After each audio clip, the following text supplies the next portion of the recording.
Ja Morant is the controversial comeback kid. You know what I'm referring to, right? Ja is an exceptional player, but sometimes he takes things a bit too far. By too far, I mean acting inappropriately in public or talking trash at other coaches, which is bad. But is that what he's all about? Ja Morant wins Rookie of the Year, returns Memphis to the playoffs during his second season, then in year 3 the Grizzlies become the second seed in the Western Conference. They were on fire. And not only Ja, but also players like Desmond Bane, Defensive Player of the Year, Jaren Jackson Jr. But then, they fell apart. Unfortunately, the basketball gods are rarely kind to rising stars. Ja Morant got suspended for 8 games for his conduct, which was detrimental to the league. Then his wrist injury in the playoffs against the Lakers, falling to 13th place. The Grizzlies, once a rising powerhouse in the Western Conference, began to falter without their leader. Morant's absence was keenly felt, both in their offensive schemes and their win column. But now, the Grizzlies are right back near the top of the NBA, so why aren't people taking them seriously? The Thunders and the Mavericks are being the talk of the town, but why not the Grizzlies? Some people don't consider the Grizzlies as a real threat now. What the hell happened for them to stoop down this much? Maybe, just maybe. It's because Ja is showing he might not have learned anything after all. It is insane. But after learning what Ja did, you'd agree that Ja is in fact insane. Or maybe not. One thing is for sure. The Grizzlies have been very different since the last time we saw them. They usually win with defense, but recently they had to rely on offense. It's not just Ja. Last year they were forced to play guys that the NBA gave up on. The Grizzlies used 51 different lineups and 33 players. Despite the gloom, the Grizzlies found unlikely heroes in Jaren Jackson Jr., who has improved a lot over time, and Scotty Pippen Jr., who proved that his value extended far beyond blocking shots and grabbing rebounds.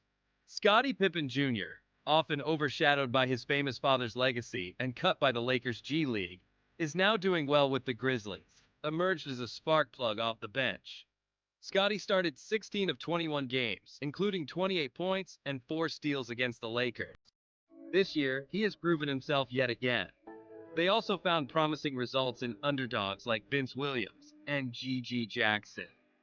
There is also Jaylen Wells, who, to say the least, has surprised everyone with his ever-growing presence. Wells grew up in Sacramento, California, and attended Folsom High School and Division II Sonoma State University. There, Jaylen became a D2 American and was transferred to Washington State. On June 27, 2024, Wells was selected with the 39th overall pick by the Memphis Grizzlies in the 2024 NBA Draft. Jaylen won Rookie of the Month for October and November. Not bad at all for a rookie. Now, we're switching to another core player besides Ja Morant, who has exceeded expectations on many occasions since last year, and that's Jaren Jackson Jr. With Ja being absent, Jaren was forced to be out of his comfort zone and give his best. And so far, Jaren didn't disappoint. But one thing that hasn't changed is Ja Morant. On November 6th, he went up against the Lakers but was undercut hurting his hip. The Grizzlies, though, went 5-3 without him, including a blowout win over Denver and 140 points against the Wizards. All of this without Ja Morant or Desmond Bane is impressive.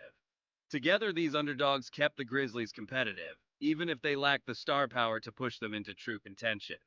So, all of these happening meanwhile, Ja is over there bringing up more problems. Like, Ja said he won't be dunking anytime soon. That sucks. In all fairness, he suffered injuries. But still, I mean, just look at his skills, including his 360-degree layup against Brooklyn or the no-look pass to Brandon Clark. When Ja Morant announced his return, it was supposed to be a moment of celebration. Instead, it's been anything but smooth. For one, his off-court antics have cast a shadow over his on-court brilliance. From waving a gun on social media, which was already a big mess to clean for the Grizzlies and the NBA, to trash-talking the Brooklyn Nets coach Jordi Fernandez, which quickly turned into a heated situation between the two teams. You might be thinking if the coach did something prior to this heated confrontation. Well, Jordy had this to say after the game. I didn't say anything to him. Like I said before, I don't speak to other players unless I know them, and that's something the officials have to judge. So it's clear Ja was the one who went out of line. Some fans rallied behind Morant, arguing that the media was blowing things out of proportion.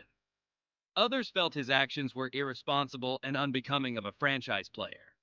The NBA, already grappling with image issues, found itself in an awkward position, trying to discipline a star without alienating its audience. 2012, the NBA's ratings have steadily declined at 48% compared to last year on ESPN, down to 28%. While the league continues to expand its global reach, its domestic audience appears less captivated. The Grizzlies' struggles without Morant only added to the narrative of underwhelming performances and unexciting playoffs, further alienating fans. The Grizzlies, a team that once seemed poised to challenge the league's best, saw their fan base grow disillusioned. Some fans even tuned out the NBA entirely, frustrated by the league's inability to keep its stars on the court and its teams competitive. Love him or hate him, Ja Morant is essential to both the Grizzlies and the NBA. As a player drafted by the Memphis Grizzlies as the second overall pick in 2019, Morant quickly established himself as one of the most electrifying players in the league. His rookie year was nothing short of spectacular, averaging 17.8 points and 7.1 assists, earning him the coveted Rookie of the Year award. His acrobatic finishes, gravity-defying dunks, and pinpoint passing turned him into a household name and a staple on highlight reels. Morant's ability to dominate games while making it look effortless had fans believing that the Grizzlies had found their franchise savior. By the 2021 season, he was leading Memphis to playoff berths and earning his first All-Star selection. He was the epitome of swagger on and off the court, with a charisma that made fans swoon and opponents seethe. So you can see that his return injects much needed excitement into a league that desperately needs compelling narratives and star power. I mean, stars like LeBron James and Steph Curry have been the face of the NBA. So who's supposed to be the next ones after them? It's clearly players like Ja Morant. For the Grizzlies, Morant's presence elevates them from a middling playoff team to legitimate contenders. In fact, advanced stats say Memphis is a legit contender to win the championship. To be more specific, they are in the top 5 in both defensive and offensive ratings. Yup, top 5. Ja Morant's comeback is more than just a return to the court, it's a litmus test for his maturity and the Grizzlies' championship aspirations. The team's success hinges on his ability to lead by example, both on and off the court. But if Morant doesn't get his act together, the consequences could be dire. For now, all eyes are on Morant, waiting to see if he can rise above the noise and reclaim his place among the league's elite.